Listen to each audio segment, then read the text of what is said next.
శ్రీ గురుభ్యో నమ. శ్రీ మహాగణాధిపతే నమ. శ్రీ మహాసరస్వత్యై నమ. హరి ఓం శ్రీమాత్రే నమ. నమస్తే దేవదేవేశ, నమస్తే పరమేశ్వర, నమస్తే వృషభారుడకారాయ నమో నమ. మార్చి రాశి ఫలితాలు, పాల్గొన మాసం యొక్క రాశి ఫలితాలు చెప్పుకునే ముందు మనము ఈ యొక్క మహత్తరమైనటువంటి మార్చి మాసంలో మనకు వచ్చేటువంటి పండుగల్లో ముఖ్యంగా నరసింహస్వామికి సంబంధించినటువంటి ఉత్సవాలు, నరసింహ ద్వాదశి అని, ఆమలక పూజ అని అదే రోజున, అట్లానే కామదహనం. ప్రత్యేకంగా మనకు సకలమైనటువంటి కీడులు, అంటే కీడు అనేది ఇక్కడ కాదు, ఇక్కడ కోరిక మనస్సులో ఏది సంచరించకుండా జన్మరాహిత్యం పొందటానికి ఏకైక రోజు కామదహనం. ప్రత్యేకంగా మనకు పురాణం చెప్పబడినటువంటి కామదహనం. కాబట్టి ఈ కామదహనంలో ఎవరికైతే ఇబ్బందులుగా జీవితంలో అనేక బాధలు పడుతున్నటువంటి వారు ఎవరైతే ఉన్నారో వాళ్ళందరూ కూడా ఈ కామదహనం రోజు ఆ యొక్క కోరికలన్నీ నశించిపోయి అన్ని రకాలైనటువంటి ఇబ్బందుల నుంచి బయటపడేయాలని సాక్షాత్తు ఆ పరమేశ్వరుడు యొక్క త్రినేత్ర ధారి అయి ఆ కాముడిని అంటే ఇక్కడ మన్మధుడిని దహింపజేసేటువంటి సంఘటన మనకు చోటు చేసుకోవటం, తద్వారా సమస్తమైన కోరికలు నశించిపోయి పరమాత్ముడి యొక్క సాన్నిధ్యం పొంది ఆ యొక్క కొత్త వసంతాల్ని, అదే వసంతోత్సవంగా చెప్పబడింది. ఇటువంటి వసంతోత్సవాన్ని మళ్ళీ కొత్త రంగులు పులుముకోవాలి జీవితంలో అని చెప్పి మనకు జీవితంలో ఈ పాల్గొన మాసంలో వచ్చేటువంటి మహాలక్ష్మి జయంతిగా ఉత్తర భారతంలో ప్రత్యేకమైనటువంటి ఈ యొక్క మనకు తెలుపబడింది. అట్లనే బృందావనంలో కృష్ణుడికి అనేక రకాల గోపికలతో ఆ యొక్క తన యొక్క ప్రేమామృతాన్ని కురిపించినటువంటి, తద్వారా లోకమంతా ప్రకృతి సిద్ధమైనటువంటి ప్రకృతిలో మనం ఎట్లా ప్రేమత్వాన్ని చూపించాలి, ప్రేమతత్వాన్ని అని చెప్పి కృష్ణుడు బోధించేటువంటి వసంతోత్సవము. ఇటువంటి లీలా మానుష విగ్రహమైన శ్రీకృష్ణుని యొక్క విశేషమైనటువంటి గుణగానాలు స్థితించి భగవత్తు యొక్క లీలను తెలియజెప్పేదే ఈ కామదహనం. అట్లానే మనకు చివరగా ఇంకా ఈ యొక్క మాసంలో లక్ష్మీ సింహస్వామికి సంబంధించి ప్రత్యేకమైనటువంటి స్వయంభూ దేవత స్థలాల్లో అనేక ఉత్సవాలు జరపటం. అట్లానే మనకు మన రాష్ట్ర ముఖ్యంగా యాదగిరిగుట్టలో స్వర్ణ గోపుర విమానోత్సవాన్ని కుంభాభిషేకాన్ని చేయటం అటువంటి మహత్తరమైనటువంటి మాసంగా పరిగణింపబడుతుంది. కాబట్టి పాల్గొన మాసంలో ఆ నరసింహం యొక్క క్షేత్రాలు దర్శనం చేసుకొని ఆ నరసింహుడి యొక్క అనుగ్రహాన్ని పొందాలని ఈ యొక్క ఆ యొక్క పాల్గొన మాసంలో, అట్లానే త్రినేత్రధారి అయిన ఈశ్వరుడు యొక్క స్వరూపాన్ని, ఈశ్వర తత్వాన్ని గ్రహించడానికి, పరమాత్మ యొక్క స్వరూపాన్ని తెలుసుకోవడానికి ఆ యొక్క ఈశ్వర అంటే పుణ్యక్షేత్ర దర్శనం చేసుకోవటం.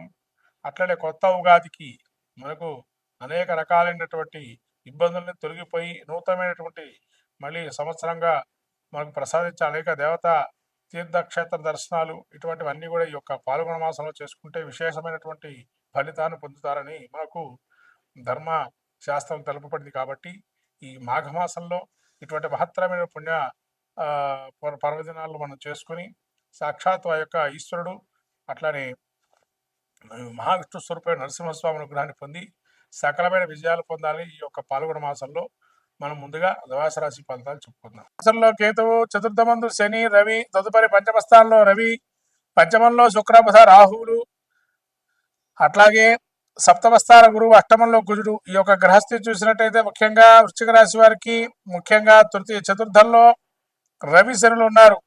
అర్ధాష్టమ శని వీరికి పోతూ కుటుంబంలో కొంత సమస్య పరిష్కారానికి ఒక మార్గం ఏర్పడుతుంది అని ఆల్రెడీ వీళ్ళకి మార్గం ఏర్పడింది, మళ్ళీ కూడా మార్గం సుగమం అయ్యే అవకాశం ఉంది.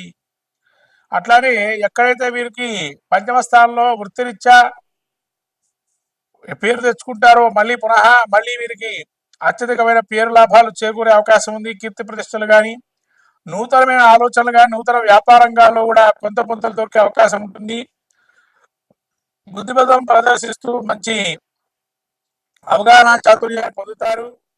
అట్లానే రాహు వీరికి పంచమస్థానంలో కొద్దిగా సంతానం వల్ల చికాకులు కూడా వీడే అవకాశం ఉంటుంది. అట్లానే సప్తమంలో గురువు ఉండడం వల్ల ఇంకా మంచిదైన మాసంగా గోచరిస్తుంది వృశ్చిక రాశి వారికి. ఇంకా మంచి ఫలితాలు గురువు అందిస్తున్నారు. సంతాన రీత్యా కూడా అద్భుతంగా గోచరిస్తుంది. అట్లానే వీళ్ళకి సోదరవర్గంతో కూడా కొంత లాభాలు చేకూరే అవకాశం ఉంది. అష్టమంలో గురి ఉండడం వల్ల ప్రయాణాలు చేసేటప్పుడు కానీ ఏదైనా వ్యాధిన బారిన పడ్డవాళ్ళు కానీ జాగ్రత్తగా బయటపడండి. తగిన రీతిలో వారికి కావాల్సిన ప్రికాషన్స్ అంటే మార్గాలు ఏవైతే ఉన్నాయో వాటిని సరైన రీతిలో తీసుకోవడం వల్ల ఇబ్బందుల నుంచి బయటపడతారు. అట్లానే అష్టమంలో గురి ఉండడం వల్ల కొంత అసిడిటీ కానీ లేదా గుండె దగ్గర మంటలాగా ఉండడం తద్వారా ఇబ్బందులు పడే అవకాశం ఉంటుంది. అట్లానే కేతువు ఏకాదశ సంచారం వల్ల కేతువు కూడా వీరికి జ్ఞాన మార్గాలు వైరాగ్యాలు భక్తి భావం ఏర్పడే ధ్యానం చేయడం వల్ల మంచి ఫలితాలు వస్తాయి అని ఒక మంచి దృఢమైన నమ్మకాన్ని పొందుతారు. తద్వారా వాళ్ళ కోరికలు నెరవేరుతాయి. మొత్తం మీద వృశ్చిక రాశి వారికి రాబోయేటువంటి ఈ యొక్క శని దీర్ఘకాలిక సమస్య నుంచి బయటపడేశారు కాబట్టి సంతానం ఇచ్చా కూడా పంచమంలో మారుతున్నాడు. కాబట్టి ఏదైనా కానీ వీరికి రాబోయే ఈ మాసంలో ఈ యొక్క మార్చి మాసంలో సుబ్రహ్మణ్య ఆరాధన సుబ్రహ్మణ్య కవచము చేసుకోవటం అట్లానే విష్ణు సహస్రనామం పారాయణ చేయడం వల్ల విష్ణుదేవాల సంచారం విష్ణుదేవాలకి వెళ్ళి తులసి మాల సమర్పణ వల్ల మంచి ఫలితాలు చేకూరుతాయి వృశ్చిక రాశి వారికి. మొత్తం మీద ద్వాదశ రాశి వారికి ఏంటనగా ఈ ద్వాదశ రాశి వారికి మార్చి మాసం పాల్గొన మాసంలో మన జాతకంలో కూడా దశాంతర దశలు కూడా చూసుకొని అదొక 50%, ఇదొక 50%గా గోచారాన్ని ఫలితాలను కూడా చూసుకోవాలి. తద్వారా ఫలితాలు ఉంటాయి, శుభ ఫలితాలు. అట్లాగే ఈ ద్వాదశ రాశి వారికి ప్రత్యేకంగా చెప్పడం ఏంటంటే ఈ మాసంలో ప్రత్యేకంగా శని మారే అవకాశం ఉంది కాబట్టి కొన్ని రాశుల వారికి మంచి కొన్ని రాశుల వారికి చెడు జరిగే అవకాశం ఉంటుంది కాబట్టి వాళ్ళకి శని యోగప్రదుడా కాదా తెలుసుకోవాలి జాతక చక్రంలో. అందుకని జాతక చక్రం పరిశీలన చేసుకోండి. యోగప్రదంగా ఉంటే మంచి ఫలితాలు, అవయోగప్రదంగా ఉంటే అవయోగ ఫలితాలు ఇస్తారు. ఇది అందరూ గమనించాల్సిన విషయం ద్వాదశ రాశుల వారు.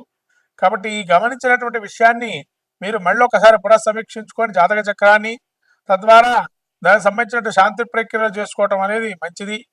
ముఖ్యంగా శక్తి లేని వారు ఎవరైతే ఉంటారో శాంతి ప్రక్రియలు చేసుకోవడానికి కనీసం స్తోత్ర పారాయణాలు కానీ స్తోత్రాన్ని వినటం కానీ శ్రవణం కానీ నామస్మరణ కానీ క్షేత్ర దర్శనం కానీ లాంటివి చేయటం వల్ల కూడా మంచి ఫలితాలు సాధిస్తారు ద్వాదశ రాశుల వారు. కాబట్టి ద్వాదశ రాశి వారు ఈ యొక్క మార్చి మాసంలో మనకు వచ్చేటువంటి పండుగల్లో కామదహనాన్ని ఏదైతే ఉందో హోళికా వసంతోత్సవం అని ఆ ఉత్సవంలో అన్ని కూడా దహించుకుపోయి అంటే మనకు ఉండేటువంటి కోరికలు అవయోగ కోరికలు ఏవైతే ఉంటాయో అవి దహించి శుభ పరిణామాలు వచ్చే అవకాశాన్ని తీసుకోవాల్సిందిగా కోరుతున్నాను. ఈ యొక్క ద్వాదశ రాశుల్లో ముఖ్యంగా ఈ యొక్క మహాలక్ష్మి జయంతి కూడా ఉంది కానీ విరివిగా అమ్మవారి యొక్క అనుగ్రహాన్ని పొందండి. మహాలక్ష్మి ఆరాధన చేసుకోండి ఇంట్లోనే. ఆ అమ్మవారి అనుగ్రహం కలిగి మంచిగా కీర్తి ప్రతిష్టలు యశకీర్తి లాభాలు ఉండాలని నూతనమైనటువంటి సంవత్సరాన్ని అడుగుపెడుతున్నాము. విశ్వావసునామ సంవత్సరంలో అందరూ కూడా సుభిక్షంగా సస్యశ్యామలంగా కోరుతూ నమస్కారం.